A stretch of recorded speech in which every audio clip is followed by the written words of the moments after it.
Center of Historical Research, and we are really delighted to see so many of you. Some of you are familiar faces, some of you are coming here for the first time. And this is a center that focuses on Goa, that reads on Goa, and invites researchers to read on Goa. And this evening, we host one of our monthly sessions, conversations, where we try to discuss a book, a scholarly book that is of social relevance to Goa. And this evening, we have this very lovely book called Memories Archived, Contemporary Views from South Asia, which is based on an ongoing exhibition at Sunaparanta called the ArQhive Early Modern Contemporary Visions, which takes its inspiration from a collection of watercolors that is that were produced in the 16th and 17th centuries.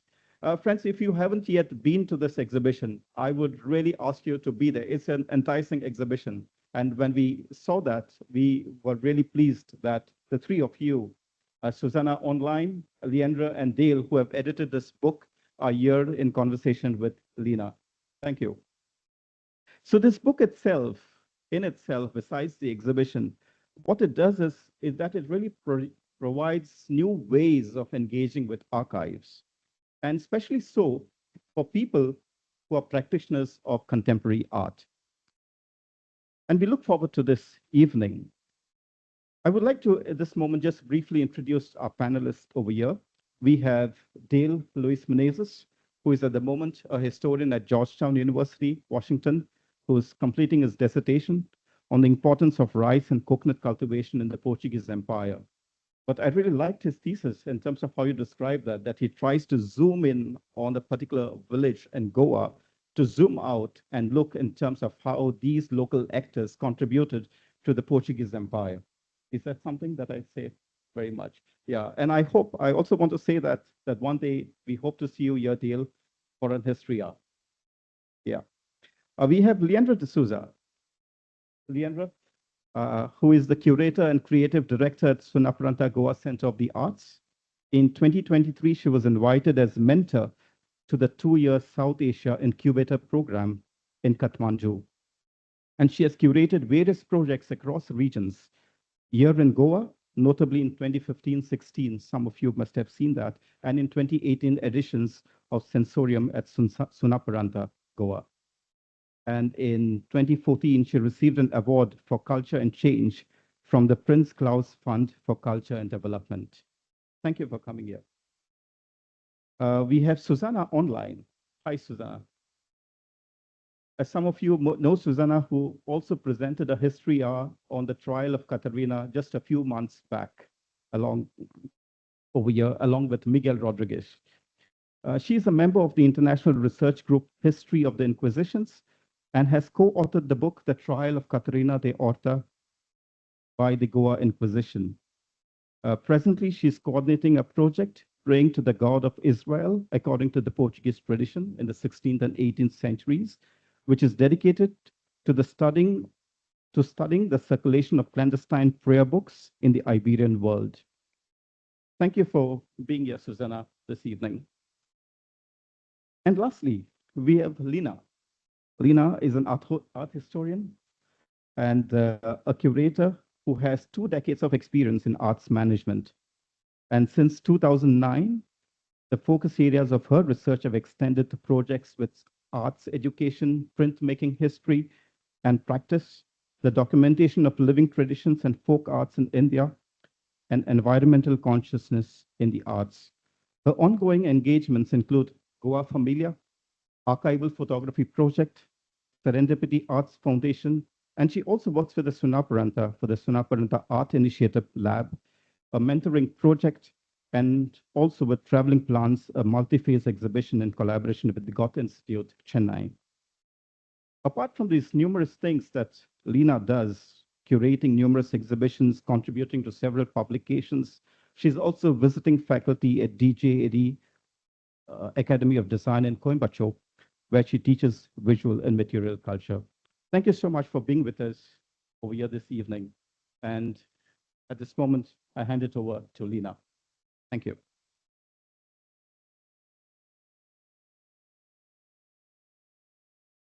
Thank you so much. and a very good evening to everyone once more. I think that as Father Rinal just said, this exhibition and the book that I hope many of you would have already looked at outside is something that really brings many worlds together, languages and words and images, and this is what we will hear about today. I think without any more ado, I will hand over to Dale to begin.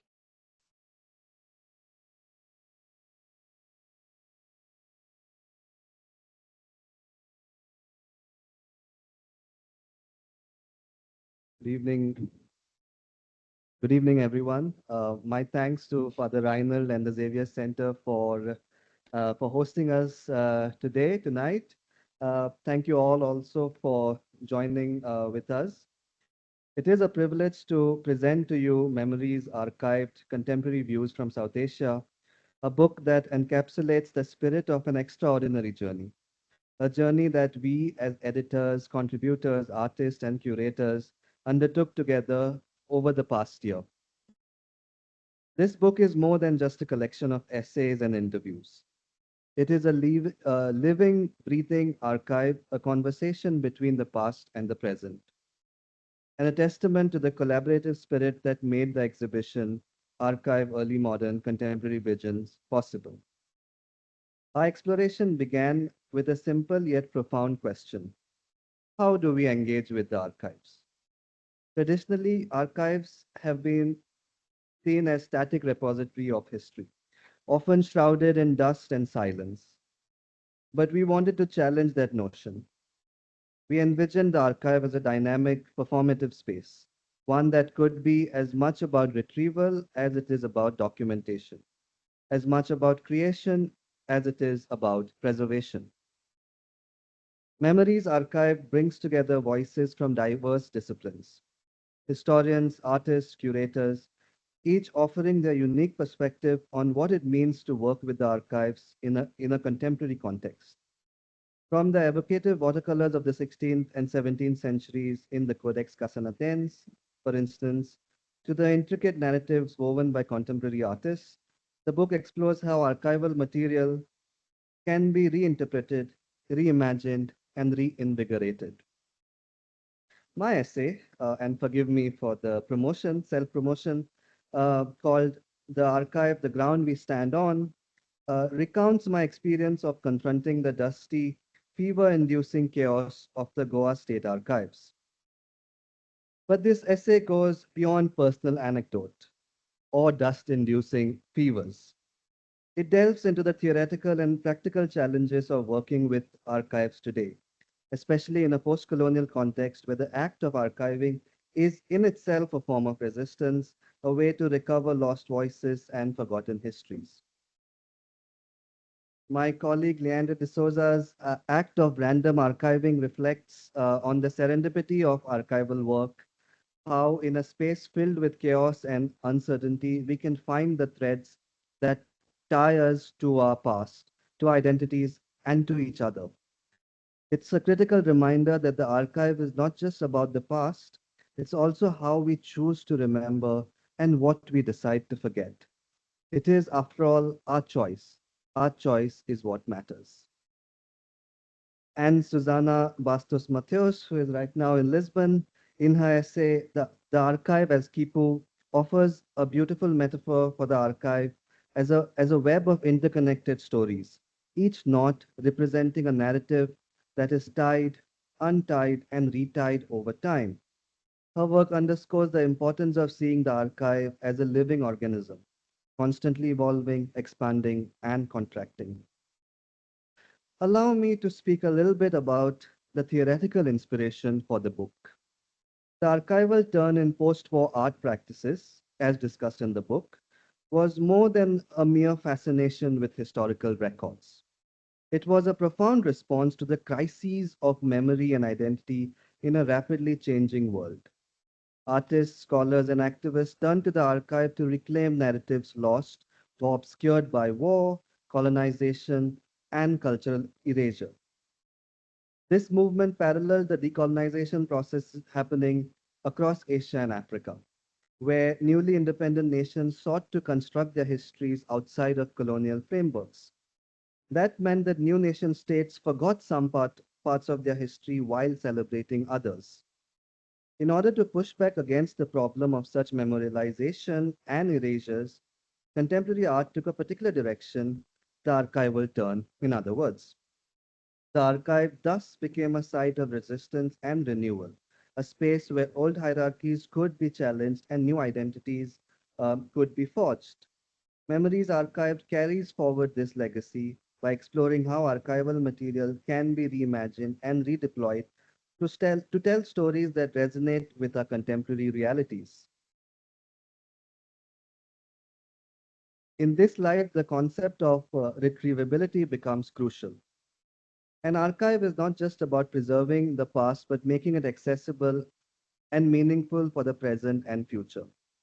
If the material in an archive cannot be retrieved and engaged with, it fails its purpose.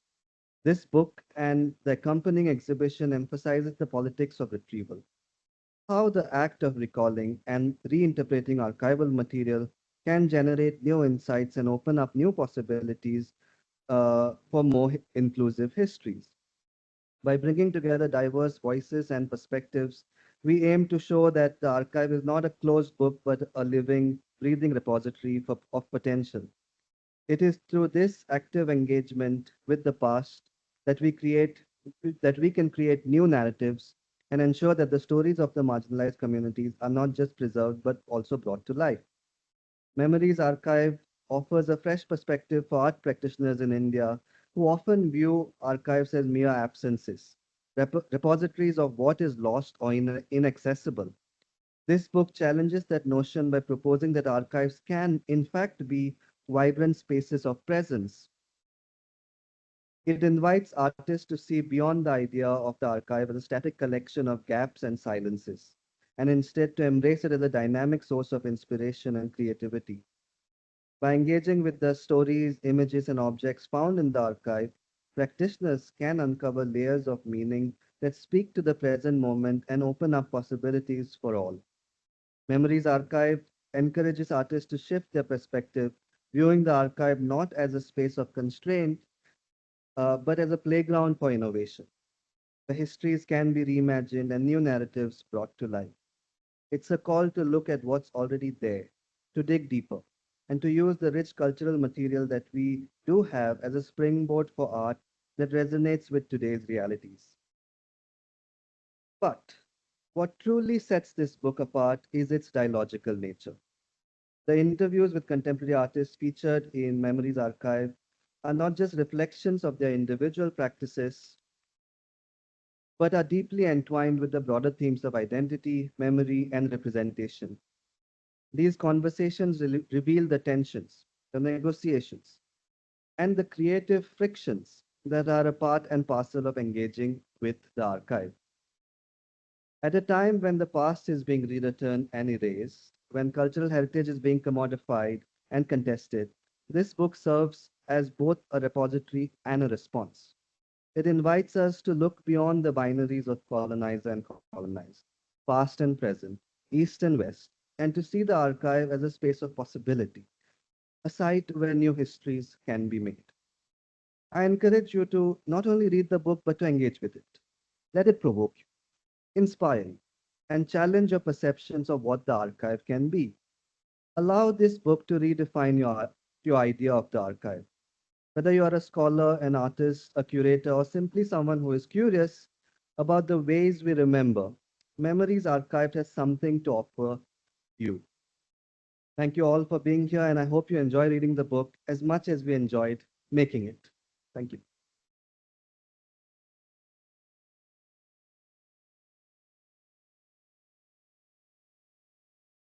Hello. Thank you all for being here. Thank you, Father Renaud and Lina and Dale for coming all the way, and Susana for putting up with us all the way from Lisbon.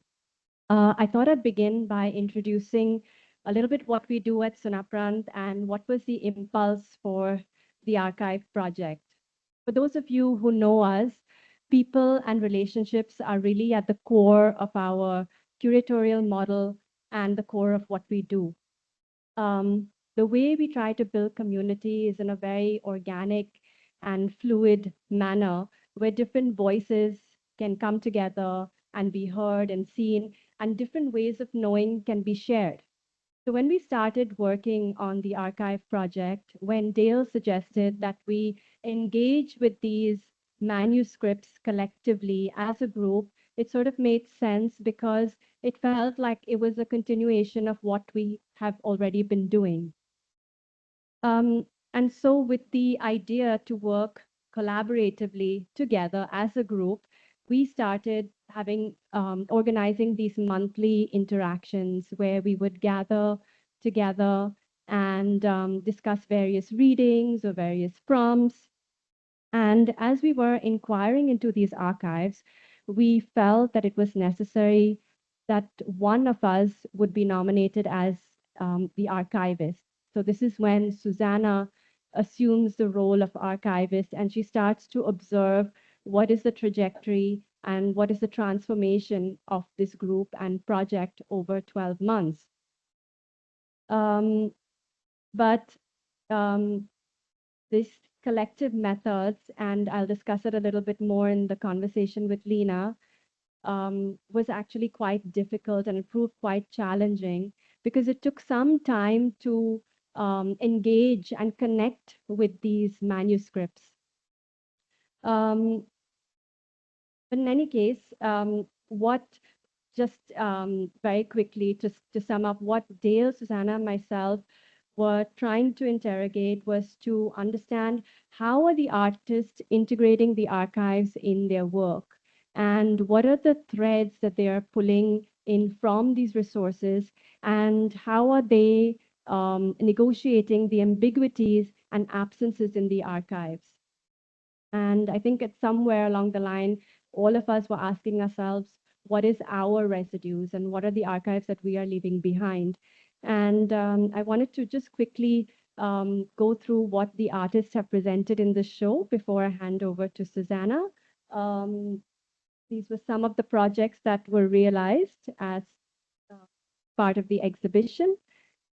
Asavri Gurav, she brings to life these ghostly women, women who were dancers, women on horseback with bows and arrows, women who left their imprints on sati stones. Keg D'Souza, for Keg, she believes that plants are the gatekeepers of history.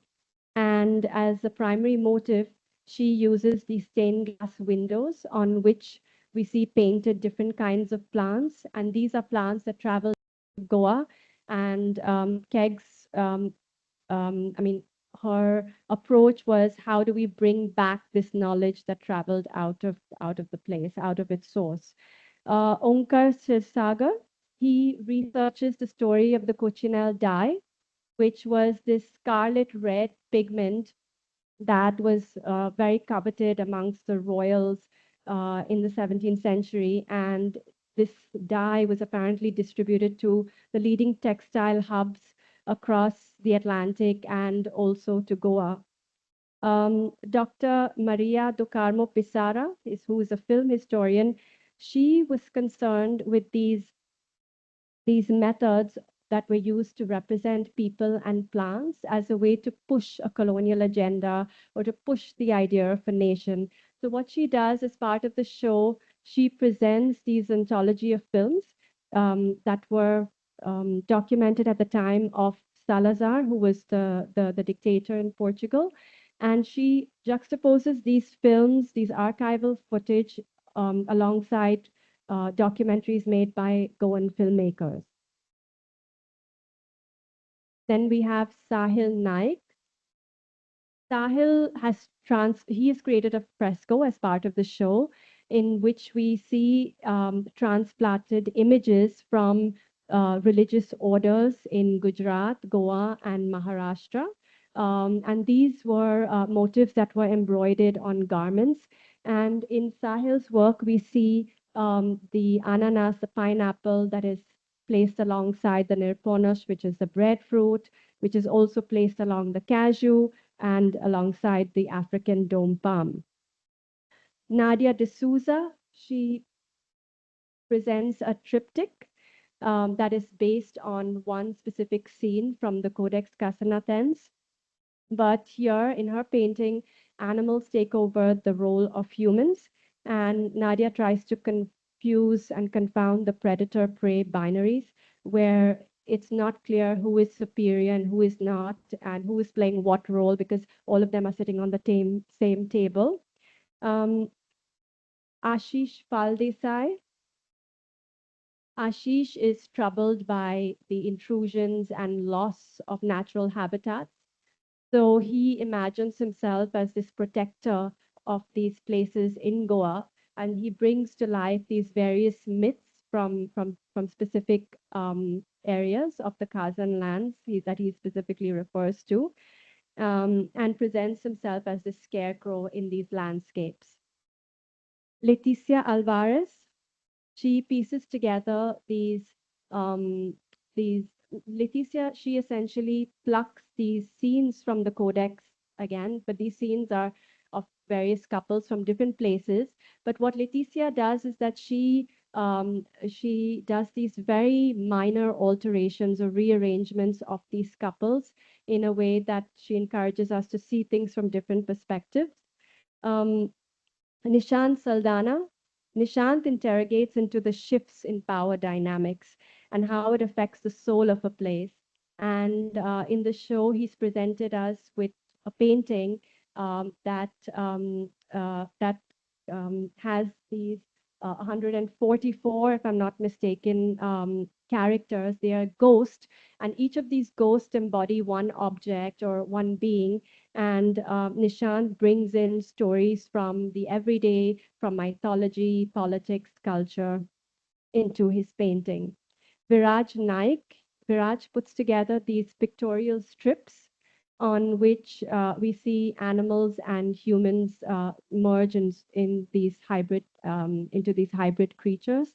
And essentially what Viraj does is that he makes these strips, these wooden strips from different material like gum arabic, natural pigments, etc., where he's highlighting a specific Goan artisanship in churches, which is different from European sculptures that had a rough finish. Uriel Orlo, Uriel tries to challenge the monocultural archive, where he creates this ethnographic record of mango varieties in Goa. And he also creates this serigraphy of the first letters of their names and languages that would have been part of the Goan universe.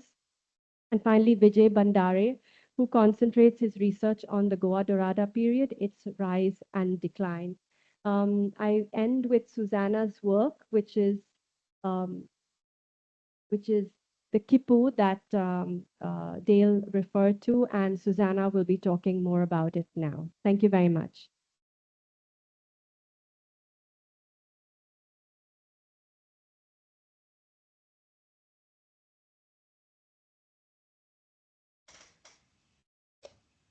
Thank you so much. I think I can start now.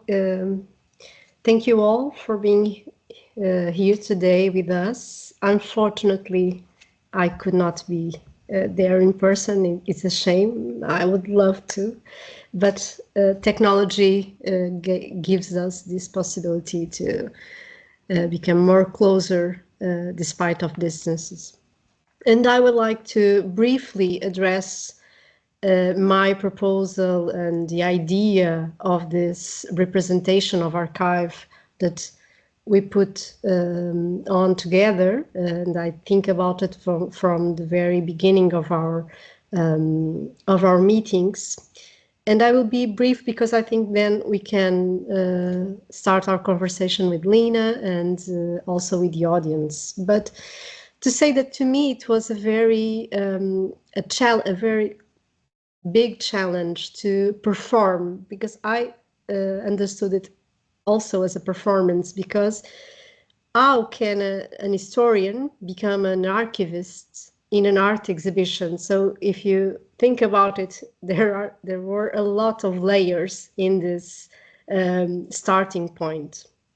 And as Leandré was saying, I try to observe the dynamics that we build up together since the beginning, since the challenge and the lectures and the readings that Dale suggests from the very first meetings. And I try to pay attention to the questions that each one of us put on the table, the doubts and the frustrations. So to me, the question was, how do we create an archive of this process? How do we create a representation of this process that we, during a year and more than a year, we put up together?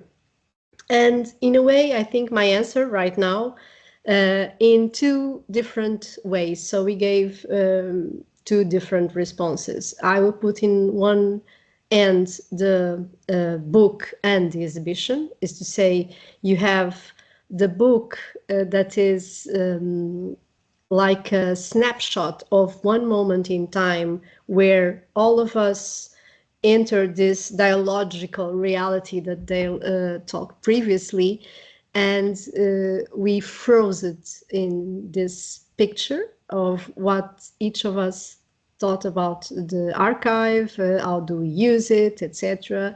We produced essays and interviews together.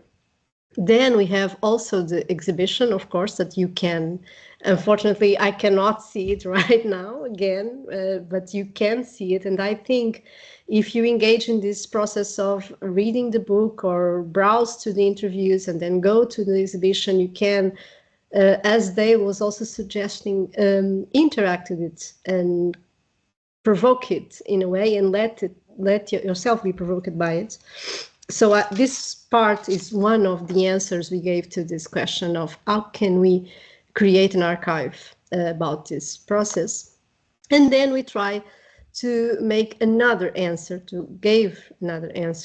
that is to create this representation of this metaphor of our own archive. And I would like to talk briefly about it, and maybe then we can also go deeper if you think it's an important question to return to. And I will say that to me, when I understood the diversity of opinions, of life experiences, of points of view, and also of geography of the artists and historians and people present in this team, and also the diversity of the materials, because these watercolors came from different continents and in a sort of way interconnected Asia and Europe. I thought of the image of threads. To me, this is a very powerful image, because a thread has different threads, small threads in itself. Also, you can go along a thread, you can cut it, you can make knots, you can change it in so many ways. You can dye it, etc., etc. And so to me, I thought of each of us as a small thread. And then each of us, each of these threads, each of our narratives can contain so many information that sometimes even we don't understand the kind of information we contain in ourselves. And we have these content nodes, these nodes that are full of informations, memories, experiences, etc. Then, and also I think this reflects our own experience during our year together. We have connections and interconnections with each other. So the threads, in a sort of a way, connect sometimes. But these connections sometimes are frictions, are not real embraces, but more conflictuous, also tension. And you have the threads and the knots have some tension in it. So when we encounter ourselves with different points of view, with different images, we also have this kind of conflictual situation.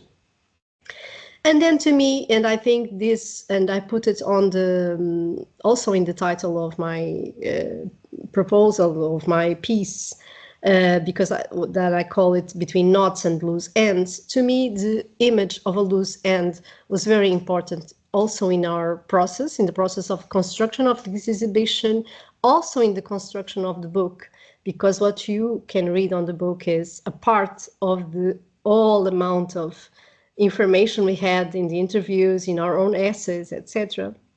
Loose ends to me, maybe reflecting now in almost in October, is maybe one of the key points of my proposal of the archive. And why?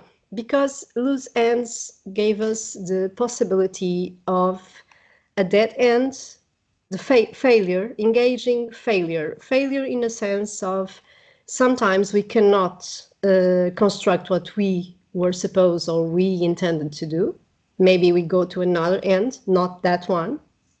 Also frustration, because some of us had a lot of frustration also engaging historical documentation, also engaging the idea of archives, the difficulties sometimes of enter such an organized institution as an archive is, if we think of administrative archives.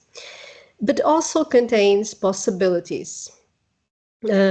Possibilities that maybe we cannot work on today, but we can return to it in the future, or maybe gave space to others to return to it and transform it.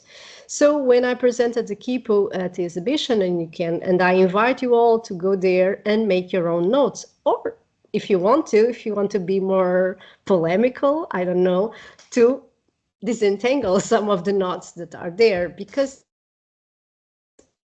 and also the idea, I think, of this exhibition, and also the results that the artists went through, is engage the archive that most of us think as a very crystallized reality, a very organized reality, and disarrange this archive in a certain way. And this disarrangement is not only deconstruct, but try to enter the archive with a new set of tools, a toolkit, a different toolkit that we did in the past, in order to extract from the archive other narratives, other voices, and to me the concept of voice is also very important.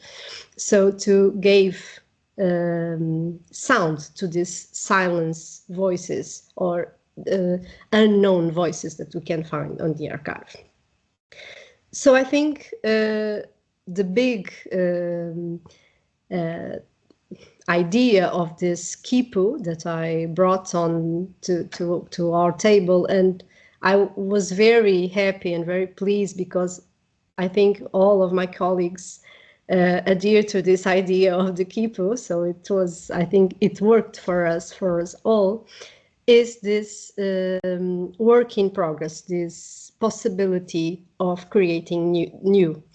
And the idea that this exhibition is not, it's maybe sometimes a loose end, but not a dead end, and maybe at the beginning of something new and something different. And I will stick to this. And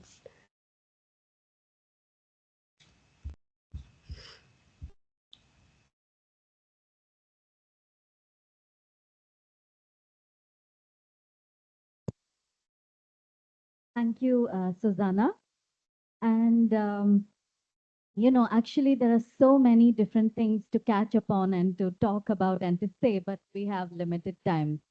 Some of the things that I myself felt in actually visiting the exhibition first, out of maybe a position of privilege, because I did know some of the artists and I understood these processes that were going on in the background, was the immense layering, as Susana mentioned, a complex layering of voices, of time and place and space, of histories, but also of identities and other things that became very personal lenses that the artists brought into the picture.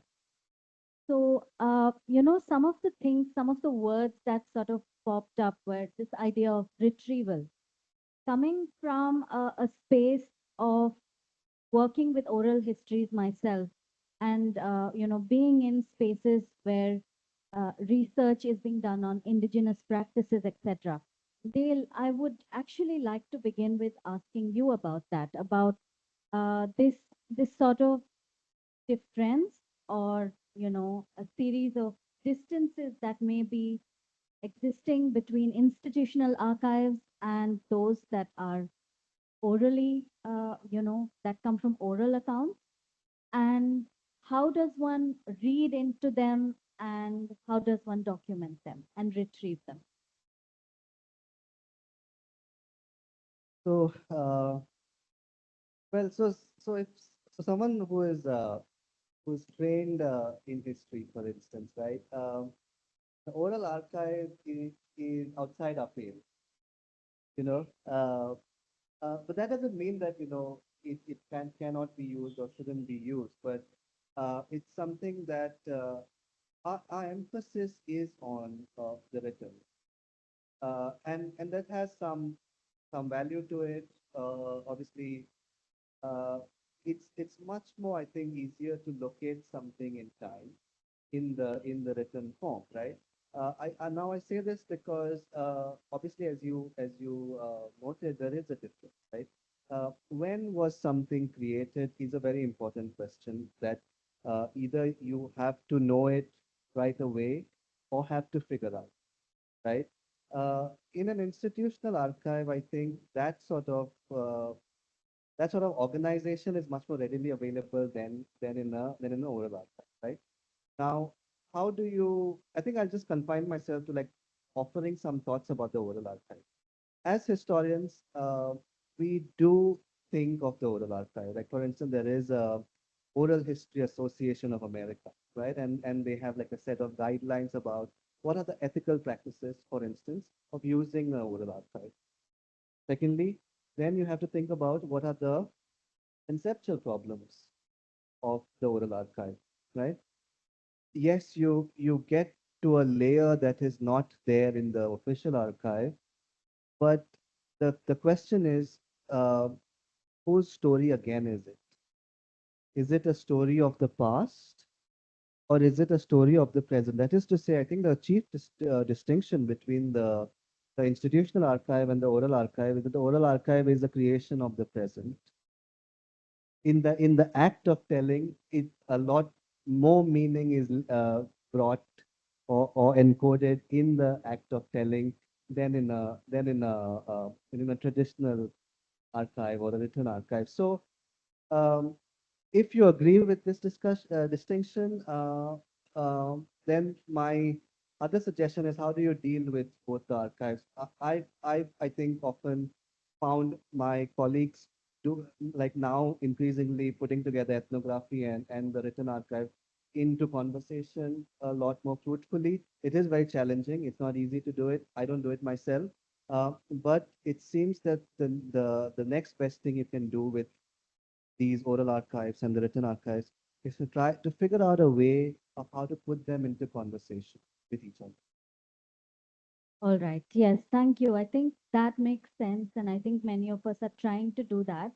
But here, there is a sort of problematic. One is, of course, that a lot of the archives are, of course, remnants of colonization, which is discussed in the book as well as, in some of the work. And the other thing is about language. So I think that, those are questions that I'm just going to put out there.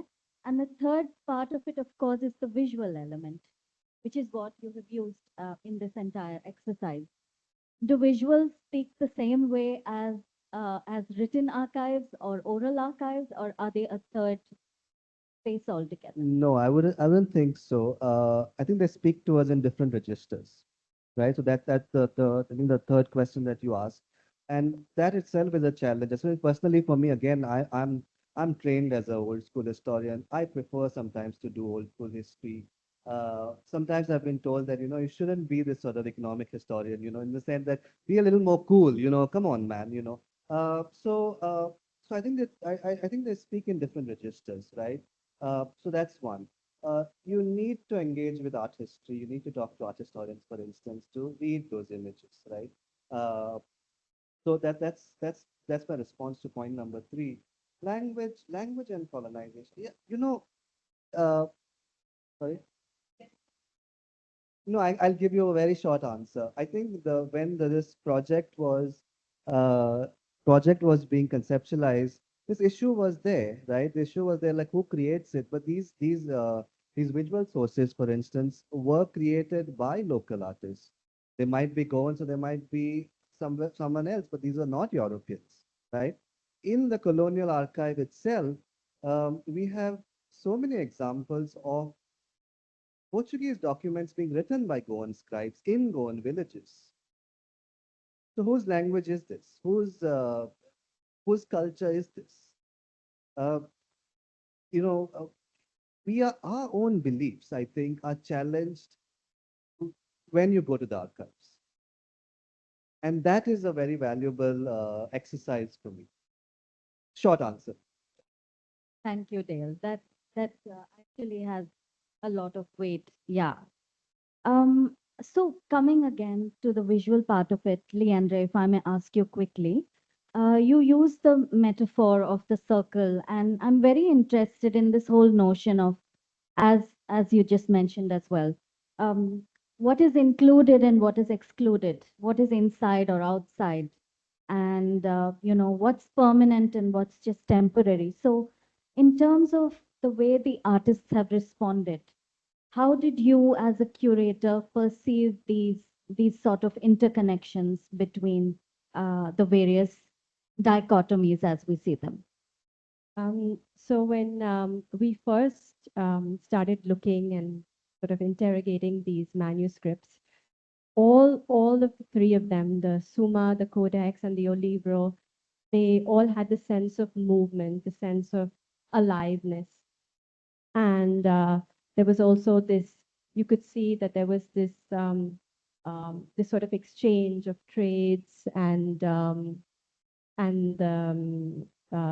skills and knowledges. So I think what we were and when Dale, in his concept note, when we first approached us with the show, he refers to Goa as this portal where we see this glimpse into this early modern world. So I think um, that's how I started to imagine this circle as this metaphor, but also this, how can we imagine this sort of collectivized knowledge? Um, and of course, I had mentioned earlier that when we started with these interactions, these monthly interactions, which proved actually quite tedious because it took some time to engage with these manuscripts. But I think over time, the three of us just continued with our discussions and readings, and then more and more artists started to trickle in, and we we felt, we observed that our roles also started to shift a little bit and overlap with each other. And I think over time, we also noticed that these meetings started to become much more intimate, much more spontaneous, organic, and it allowed for this contamination, this sort of um, allowing for this confrontation and what happens when these two start to collide with each other and what comes out of it. Um, and Sahitya Hartman, she talks about how the archive is alive. So I think we wanted to bring that this sense of something that is living, with, of course, the fresh perspectives that each of the artists was then bringing. And it was also, I think, over the 12 months, over the year, the artists also started to bring in their own histories, their own memories, um, um, their own insights. I think one of the artists, Nishant, he talks about how we are archives. And I think that is represented in each of the works in some way or the other. Yeah. Um, Yeah, in fact, some of the artists are with us today. And so those of you who haven't met them yet, you should definitely take the opportunity. I'll quickly go to, one more question, this time to Susana. And the Kipu, of course, this understanding that there are always loose ends, that we cannot know anything fully, or can we, is something that I think occurs to us quite often. And I'd like to ask you about this note that you make, which is about how do we answer contemporary questions from reading into archives? And that's something that I'd ask you to comment on, please. Thank you so much. It's a very challenging question. And I think that urge came to me because of my field, my working field, because I work on mostly inquisitorial trials and inquisitorial societies, let's say it in a very simple way. So many times people ask me, how can we, because studying such a repressive institution, such a, judicial context, etc., how can we retrieve something for our own present? And I will say, I have loose end answers, maybe. I don't have a very convincing answer, I might say. But doing this research during this year, and also being 1.5 months there, and talking with the artists and with Dale, Leandré, and other colleagues that were around, and also presenting the book on the trial of a Goan Inquisition trial, I will say that to me it was important to recuperate the individual. Is to say, I think when we go to such an archive as the Inquisitorial Archive, that is, as an institution, a judicial institution, very so the written words, all the organization was made by the judges, not by the defendants. And going there and trying to revert the questions and trying to recuperate the voices of those who were silenced also by the trial and by the institution is a way to retrieve these life experiences from some centuries ago and trying to understand something, yes, about our present, because we can understand how the individual, despite the repression, managed to gain some agency of her own, tries to resist in a way and create ways to survive or to recuperate the lost life due to the persecution. So to me, this kind of understanding is very important nowadays. And when we look at our world today, I think it goes without saying the importance of recuperate these micro histories, maybe these life stories, these narratives of those individuals from the past. Very close to us, despite so many time has passed between us. Thank you so much, Susana. I have lots more questions, of course, but since we have limited time, I'd like to open it up now to audience comments and questions.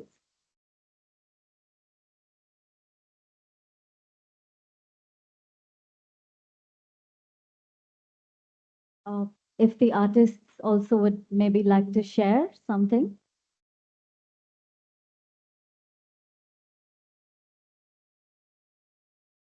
Thank you. From what I hear, I mean, I've seen the exhibition also, it's really interesting. It looks like there's been a lot of reinterpretation of the meaning of archive and thinking about the archive in the present and what it would mean to us. I have a question about the historical archive specifically, and to Dale as a historian, that people looked at actual examples of the historical archives, these 3 volumes. What would you say did you get what you expected in the sense of the interests that were shown in various parts of those historical archives, or did you find that some things that you are interested in were not taken up because you're dealing with artists who are unfamiliar with the archives? I'm just wondering because what I can see is that there's been a lot of reinterpretation of the meaning of archive, which is very interesting, of course. But what about the actual archive? How did people deal with it? So as I said, and Amita, a bit old school, these things. So I would have loved for a lot more sort of look into the archive. Like that would be like sort of my dream come true, so to speak. But I recognized quite early on that I was working with uh, different specialists, different people who were different this in the disciplinary sense. I was working with, say, art historians. I was working with contemporary artists, and for me, then it became a sort of a question of trying to ask different questions about things that I was always thinking about. So, uh, so the short answer is that my personal interest or my sort of academic interest did not necessarily find resonance with others. That for me was a question of asking why. I partly suggested this idea also because I wanted to see what's the value of what I do. Where does it lie? So for me, it was an exercise of figuring it out. So as long as that problem is in front of me, I think I'm okay. Should someone come up to me and say, let's go to the archive and look at the Commandant records and do something with it, I'd be the happiest person for sure. If not, we'll work something out. I'm reasonable, I'm flexible.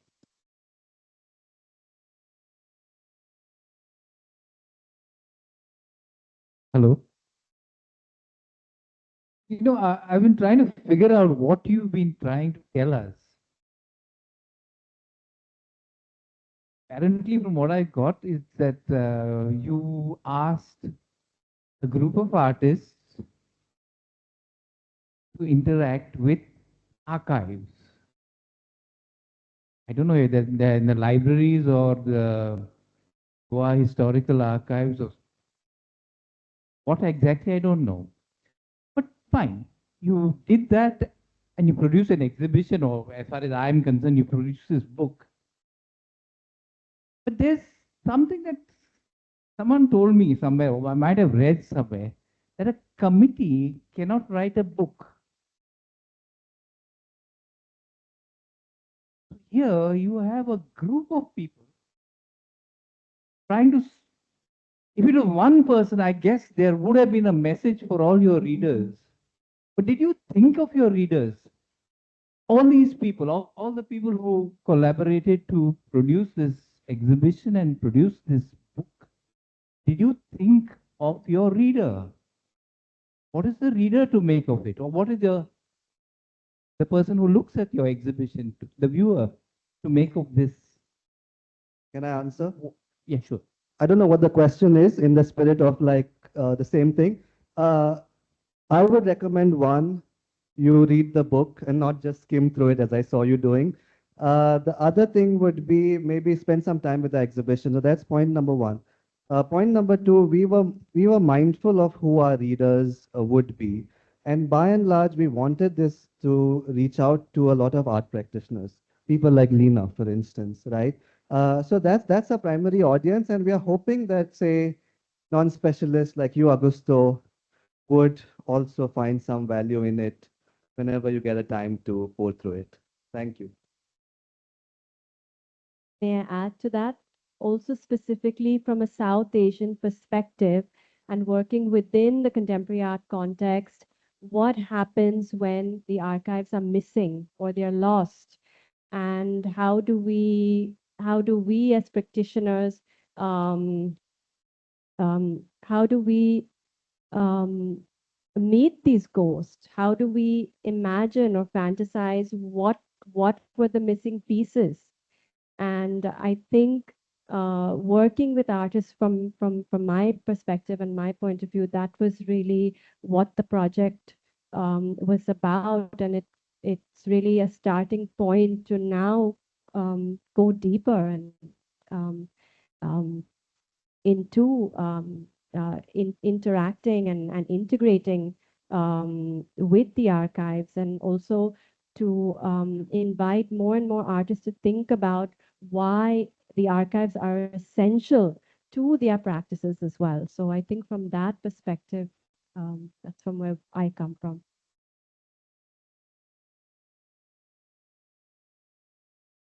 Susana, would you also like to respond?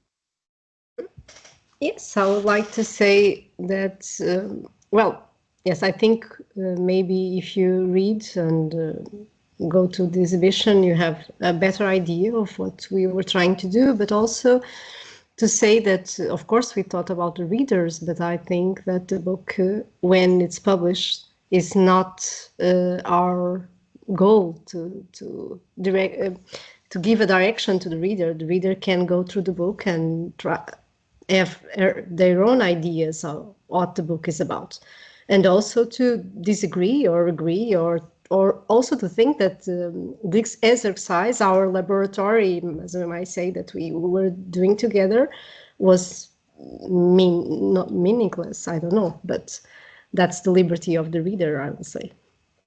Thank you. Thank you. Are there any other questions or comments?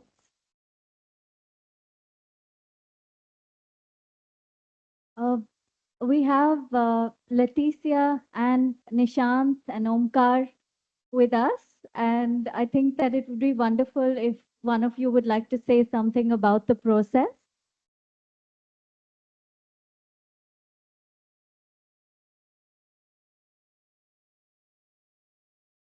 Hello.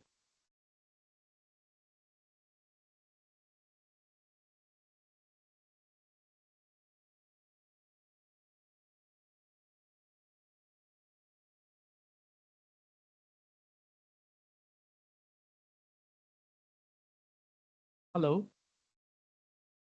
Hello. Yeah. It's very interesting process actually to engage with this exhibition, because artists are always are looking for the inspiration. And for my point of view, these archives are very inspirational for me, because in my art practice, I also, in a way, documenting things. So here, 300 or 3 to 400 years ago, people have documented this particular land, what the people are doing, the flora and fauna. So that's the inspiration point for me, actually, to interact or give a response to that particular aspect. So that's the a point for me. And again, with this, the whole almost like 12-month interaction, in a way, there are so many layers are added in my works, because there is a historical aspect also there, how some objects travel to other particular land and become a part of that cultural identity of that particular land. That aspect is there. So lots of learning is there, and those small layers are totally added in my this particular artwork that I have exhibited. And this is the, you can say, the importance of archive from my point of view. Thank you, Omkar. Um, Nishant?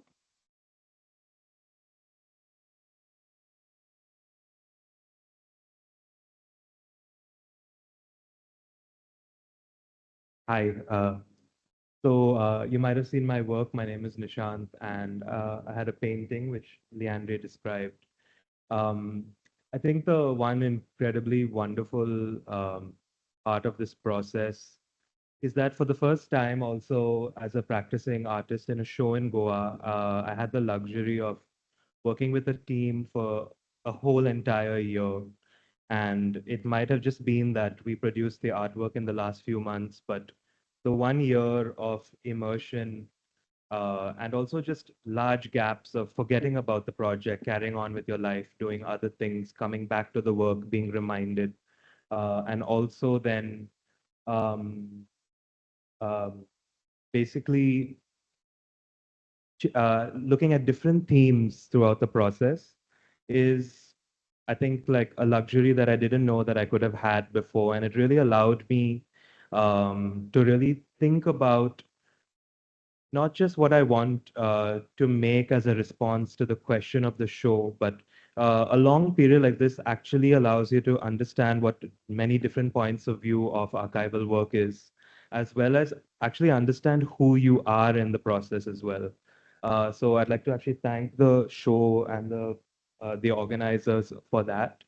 I think in this process, maybe a little bit to build on Amita's question about the closeness to the material or understanding. You know, when you get to spend a whole year again and also build on your own work, it's very impossible to remove like where you come from, your concerns about the world. I think that maybe and really, like, if an artist is making a work, I feel like to follow a direction ends up being like an illustration of an idea. But I think in the process, if you're kind of being critical and also sincere to your own responses about archives and producing a visual record, a visual thing, you're not really illustrating an idea or an example, but you're weirdly recording all of your own processes and responses. So for me, I started with a very rigid idea of the work. I started with these squares and I had to thought I would fill up all of them. By the end, the idea itself transformed into something else. And I think that's really the point of art. The point of art is not to um, be a description of an idea, but really just to be a framework for people to have ideas. So I hope that when artists, archivists, non-practitioners go to the show, I hope that like each work becomes a framework for their own thinking. And then, you know, you build thinking by looking at many works and comparing them as well. Um, but yeah, thanks a lot. Thank you, Nishant. So I think, yes, we'll have to close the entire session, we'll have Leticia also maybe say a few words.